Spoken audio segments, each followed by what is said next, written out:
alongside local leaders, advocates, and residents who have been on the front lines of this fight for housing for all. We're here today because one of America's most accessible and affordable paths to home ownership is slipping away from working families. Manufactured home communities, often called mobile home parks, have long provided stable, low-cost housing for working families, veterans, seniors, and people on fixed income. For millions of Americans, this is the pathway to home ownership. But increasingly, these communities are being targeted by both greedy landlords and by Wall Street investors, leading to rising rents, deteriorating conditions, and displacement. Over the last several decades, institutional investors have been outbidding local buyers to purchase manufactured home communities at alarming rates and then rapidly increasing the rents. Today, they own about a quarter of all manufactured home units nationwide, which is up from just 13% in 2019. When these properties are sold, the risk of eviction rises significantly. And the ironic thing about mobile home parks is these homes aren't really mobile. When rents go up or conditions get worse, people can't just pick up and leave. Moving a manufactured home is expensive, and oftentimes it's not even possible. So when landlords neglect residents or when Wall Street investors come in, jack up rents, families are left with nowhere to go. And the problem is that far too often, mobile home residents are overlooked. They're stigmatized, ignored, and left behind in our housing policies. But the reality is that they are some of the most vulnerable groups of working people in our country as it relates to housing. Over half of manufactured home residents earn less than $50,000 a year, and about a third are over the age of 60. And that's exactly why these communities are being targeted. You have Wall Street, you have investors, you have private equity that looked at the housing continuum and said, who are the most vulnerable people that we can take advantage of? That's why we're here today at what used to be Lake Downey Mobile Home Park. This used to be a vibrant community, but a neglectful landlord allowed conditions to deteriorate and raised rents, pushing families out and ultimately leading to the demolition of this community. And unfortunately, this story is anything but unique. It happens across the entire country. And in some cases, it's bad landlords. In others, it's private equity firms coming in. Some of them, they raise rents as much of 60%, adding new fees, neglecting maintenance, and forcing people out. And now we see many of these new buyers putting the burden of paying the insurance on the renters themselves. But the result is the same. Families lose their homes, and one of our last sources of affordable housing is vanishing across the entire country. And in Florida, this is a very urgent crisis. Our state has the highest number of private equity-owned manufactured housing communities in the country. But the solution starts with empowering residents and empowering working people. And that's why today I'm very proud to introduce the Promoting Residential Ownership of Manufactured Home Communities Act, the Pro-Manufactured Home Communities Act.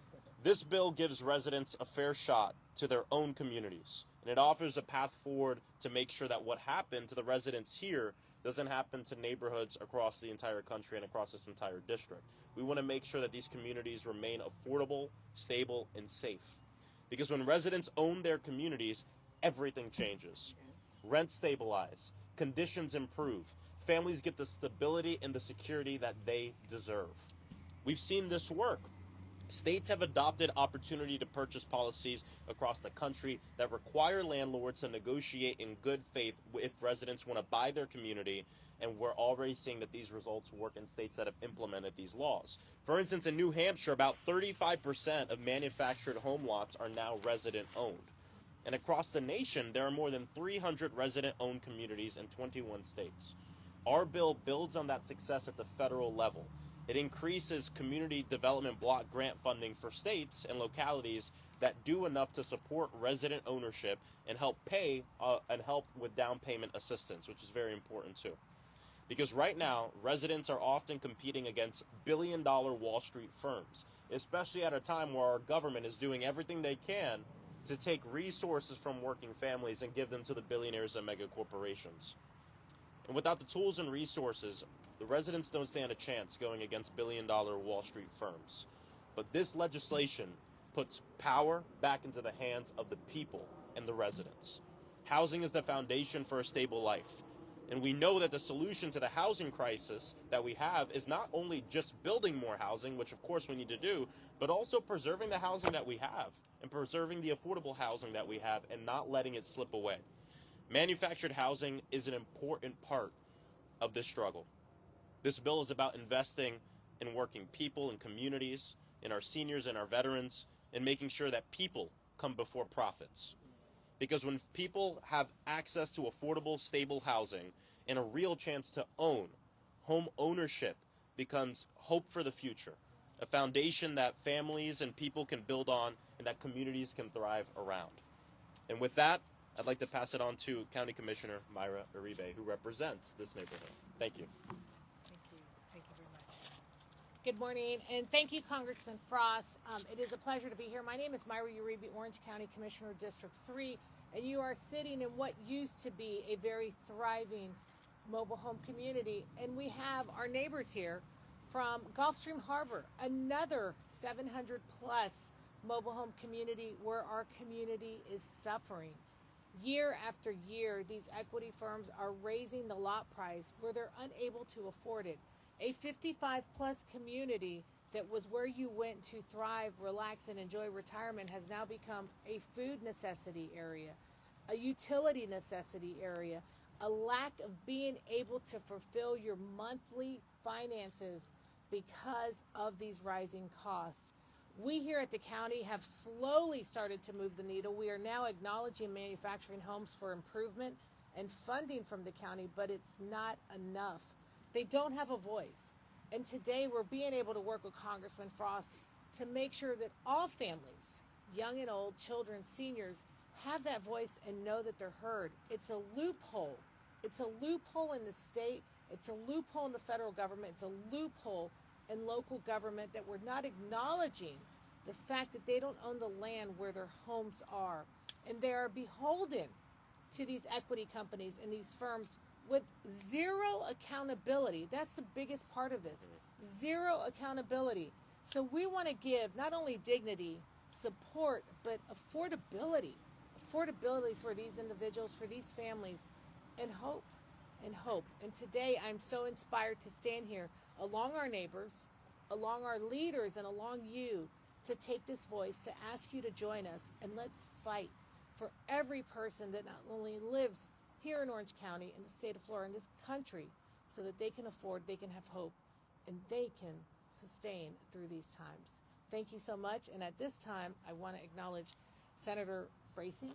Thank you very much.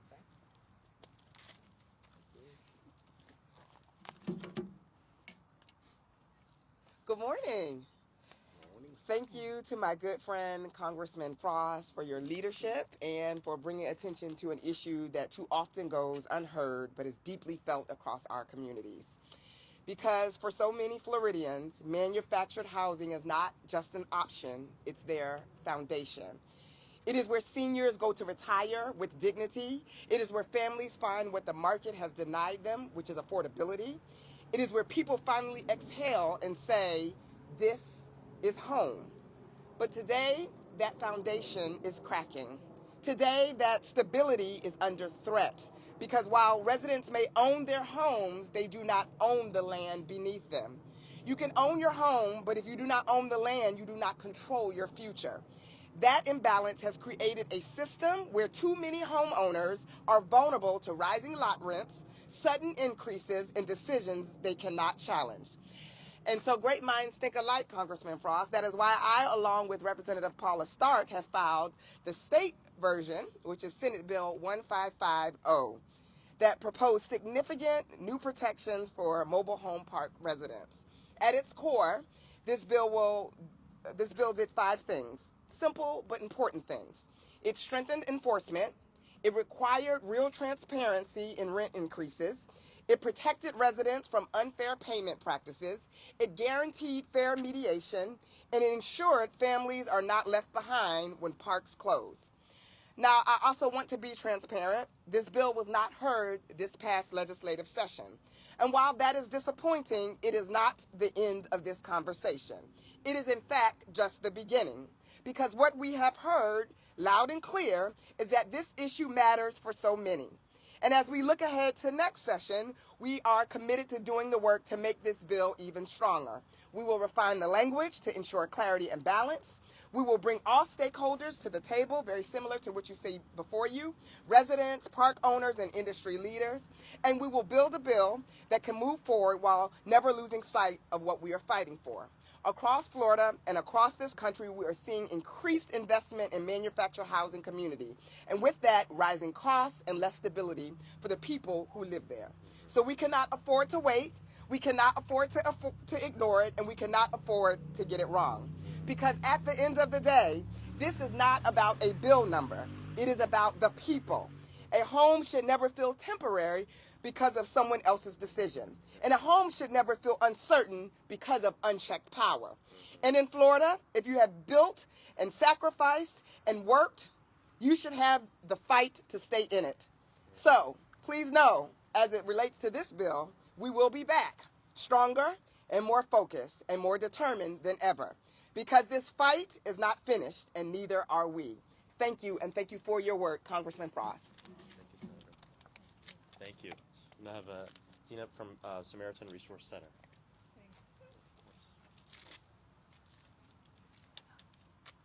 I've got to find my notes. Sorry. All good. Okay.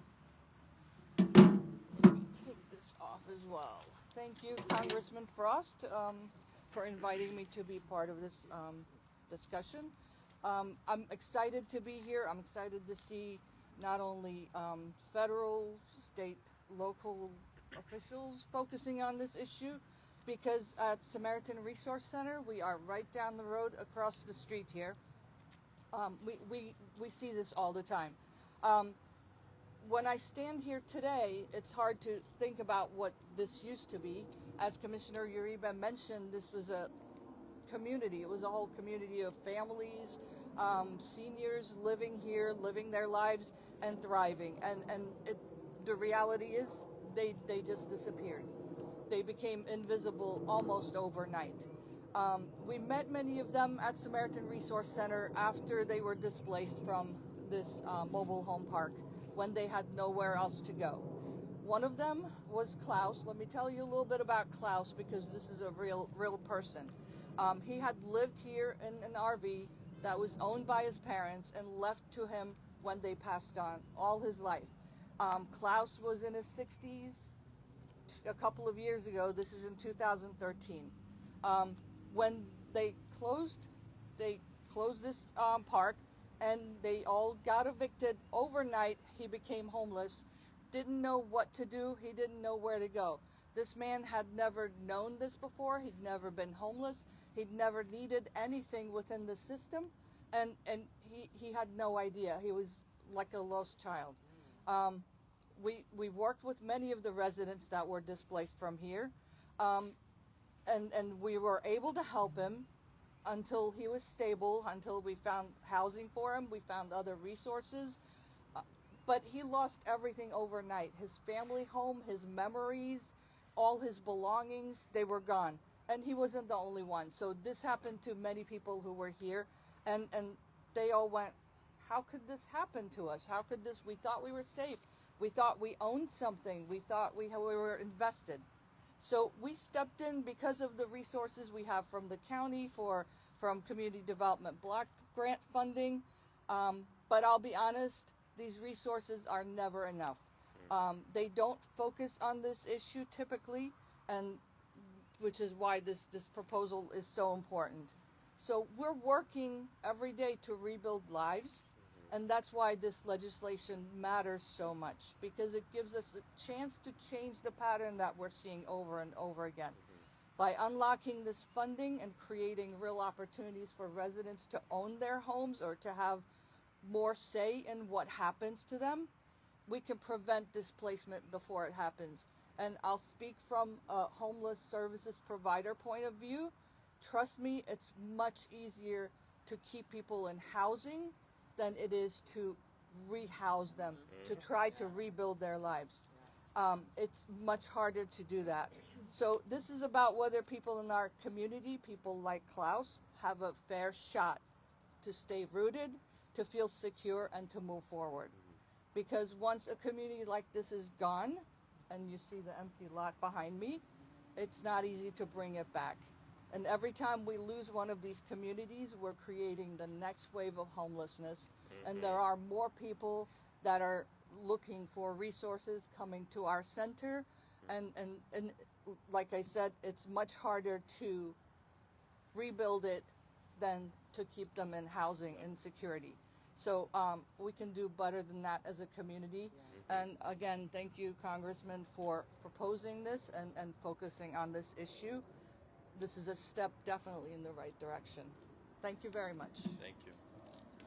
And And I also just want to thank Samaritan Resource Center for all the amazing work that you do in this community in East Orlando. We know we need significantly more resources in East Orlando to deal with this housing crisis, but Samaritan Resource Center is really a group of people, an organization that's at the center of helping our people and helping in a place that government has failed. And so I want to thank you. We want to support Samaritan Resource Center. We know that to help with the homelessness problem and the problem of sheltered people, what we need to do is not target the very few people working with our homeless and unsheltered community, but let's end the root causes of homelessness. Like I said, let's make sure that people are housed. And my hope is all elected officials will focus on that. And that's all I'll say right now about that. Next up, we'll have the HOA leader from Gulfstream Community, friend Ellie. Hi, thanks for the opportunity to speak. That's a heartbreaking story, what happened here at Downey Lake Mobile Home. I hope it doesn't happen to us. We're in a very large community. We have 900. Lot rents have been increasing every year. We don't feel like we're getting anything extra for that. The feedback we get from management is usually, well, we could raise it 6%, but we're only going to raise it 4.9. Thank you so much. Appreciate that. And some seniors, they live on a very fixed budget, and we're encroaching on most people around $1,000 a month, which is 80% of what their income is. So we have battled with Sun. We're currently battling Sun Communities is who owns our park.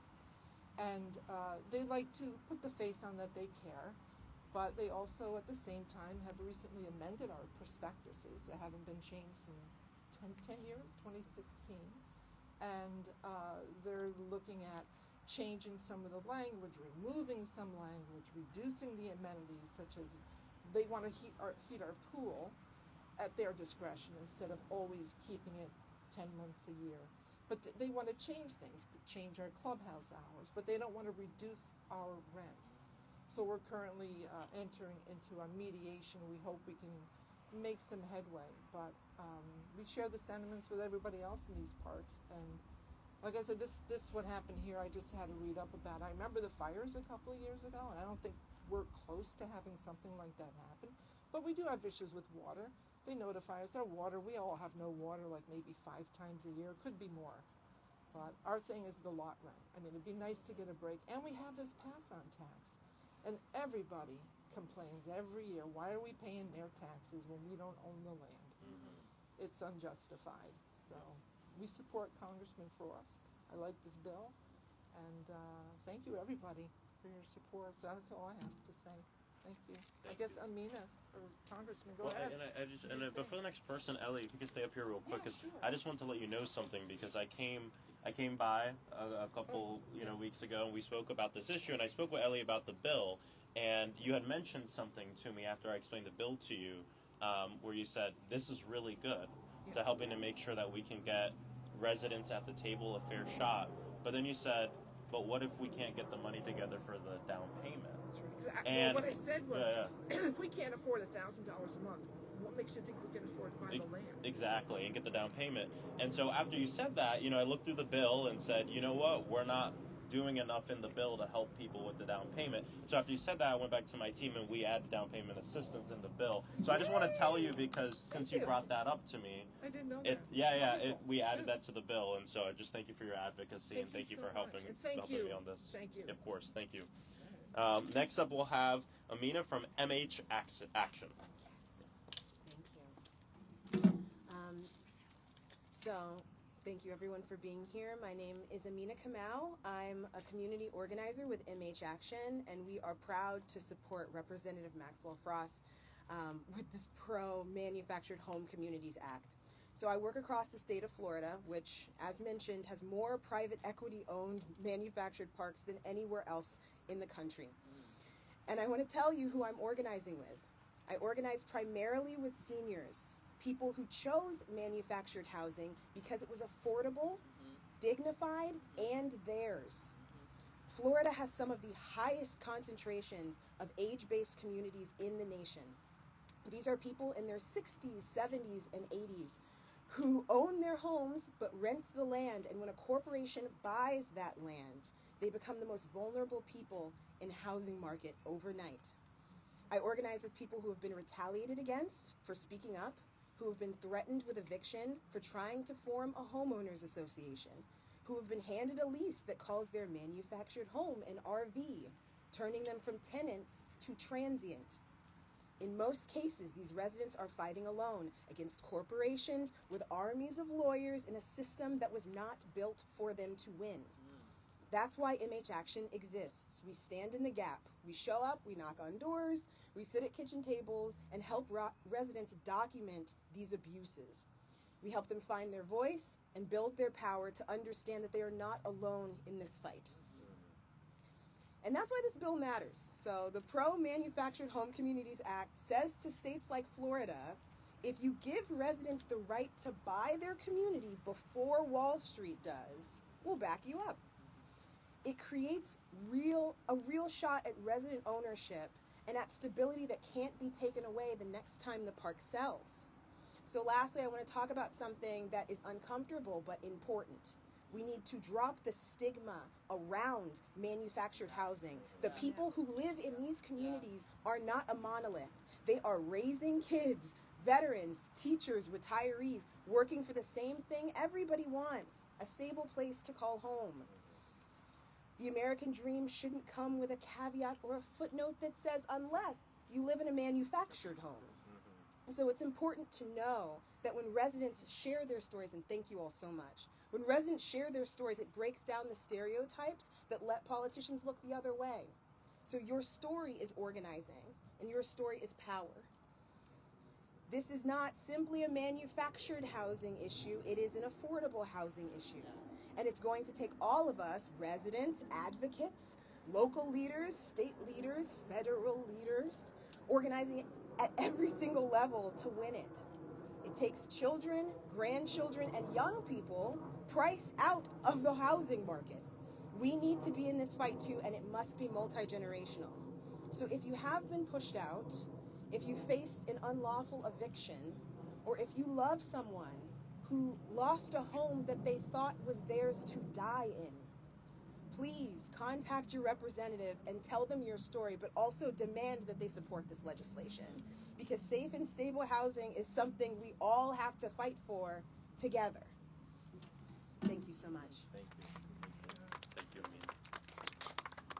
Look, we have a housing crisis in this country, but to take a step back, we have an ownership crisis in this country. Where little by little, year after year, corporations are buying up everything and giving us the honor of being able to rent it from them. We see that the home ownership rates, the average age for a first-time home buyer right now is 41 years old. 41 years old. Car leases are going up. If we continue on this trend, most people won't even own a car in about 30 years. In 40 years, most people might not even own their phone. In fact, you don't own the music you listen to or the movies you watch anymore either. Everything is being rented to us. It's for a simple reason. When our economy falls on hard times, who does the government bail out? The people who have the keys. They don't want us to have the keys. But for working people, owning a home, that's usually the largest asset you'll have to build wealth. Pass that wealth to your kids. Keep that wealth in your family so we can all do well. That's what we want. We want people to build wealth. We want people to have stability. But we're in a country where increasingly there's so few that have so much and so much of our people that have so little. So I don't care if you're a Democrat, Republican, or this and that. It's less about looking around at who to blame. Look up. Look at the people who've been leaving us with crumbs for generations. We've had enough of it. We've had enough of it. And this issue, I think, is really at the core of what we're seeing.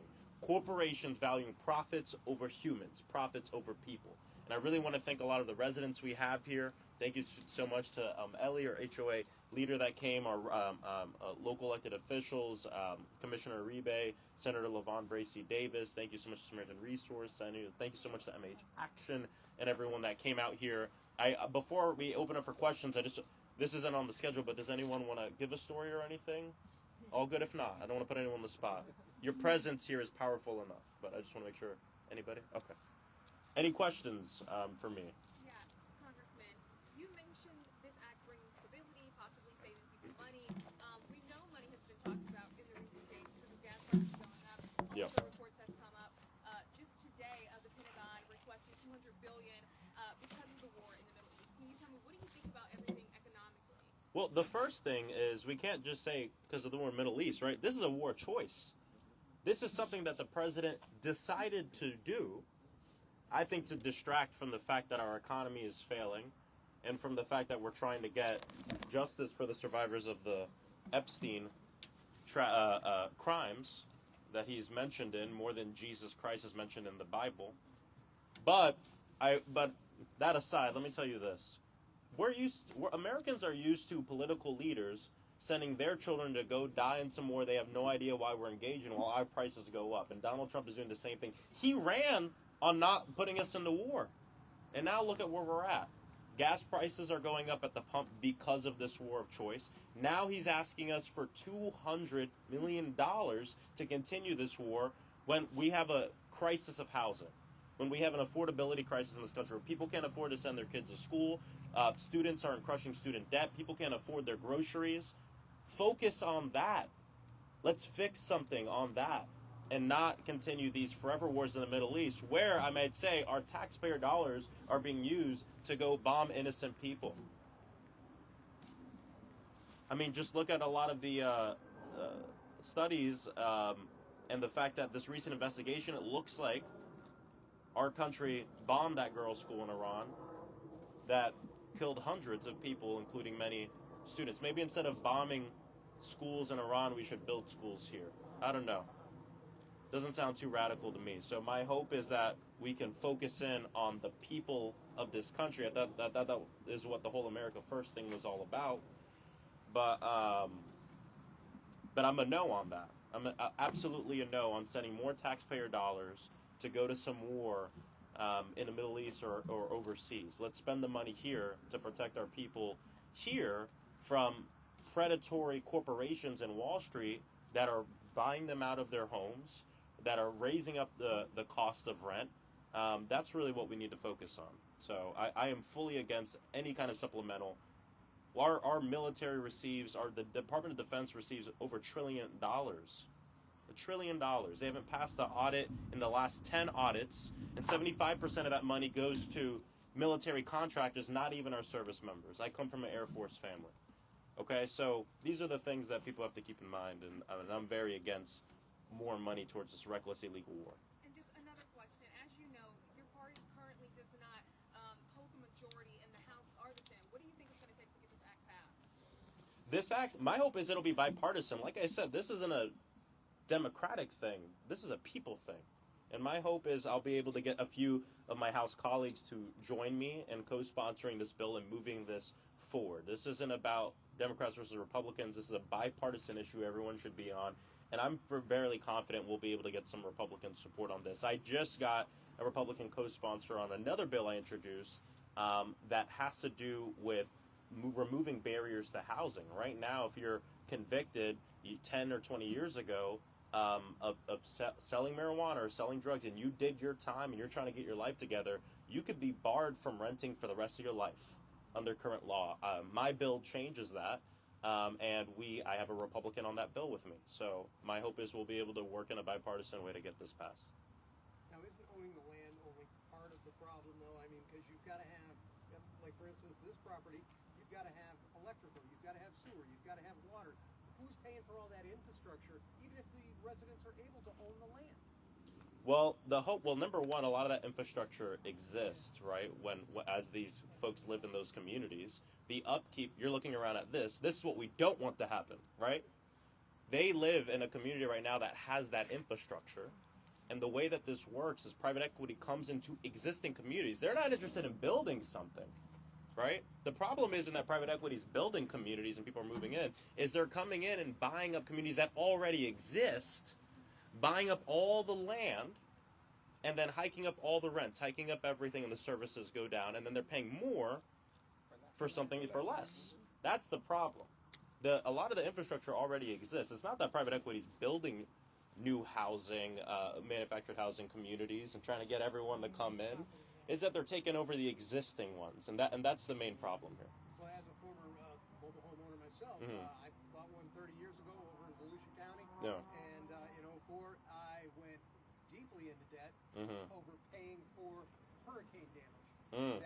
That Yeah. put me so far behind, it took me 20 years to get out of that hole personally. Yeah. How safe is that given that this is Florida and we have hurricanes? I mean, it is a huge issue, and we know that we have an insurance crisis in this state as well, and really across the country.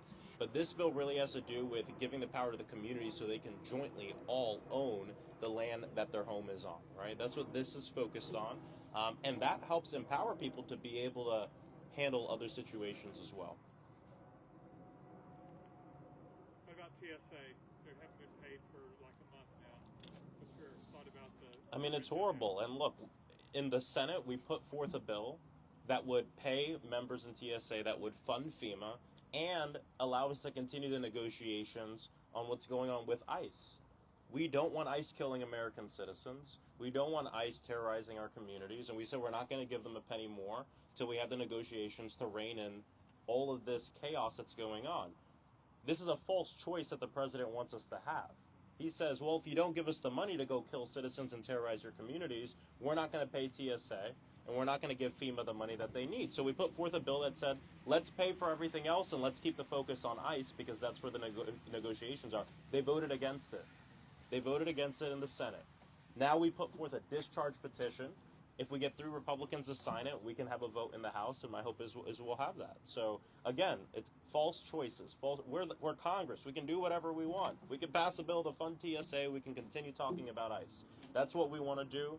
They don't want to do it right now because they're using the fact that TSA members are not getting paid as a pawn in this fight. It's disgraceful. That's part of the reason I've signed on to a bill called the Shutdown Fairness Act, Paycheck Fairness Act, which would ensure that the working people who work for the federal government aren't caught in these political battles where they're not receiving a paycheck. And I'm really proud to co-sponsor that bill, and my hope is we'll get it passed. Neither party should be able to weaponize the paycheck of a working person. I mean, and so it's disgraceful, and my hope is we can get this passed. But we won't allow them to pummel us into submission where we're going to give them $8 billion more for an agency that is completely reckless, killing people on the streets, terrorizing our communities, breaking the law. We're just not going to do it. So my hope is we can pass other legislation to fund TSA. And by the way, FEMA's not been in a good place for a year. When DOGE started, they fired half the people there. They fired all the senior staff. They haven't had a Senate-confirmed administrator. They've gone through like 4 or 5 administrators at FEMA. No states are receiving individual assistance. No states are being reimbursed, even Republican ones. FEMA is in a crisis right now. So now everyone wants to talk about FEMA because of the budgeting issue. But I'm telling you guys, they destroyed FEMA a year ago, and we should all be very concerned about it outside of the shutdown as well. All right, thank you, everybody.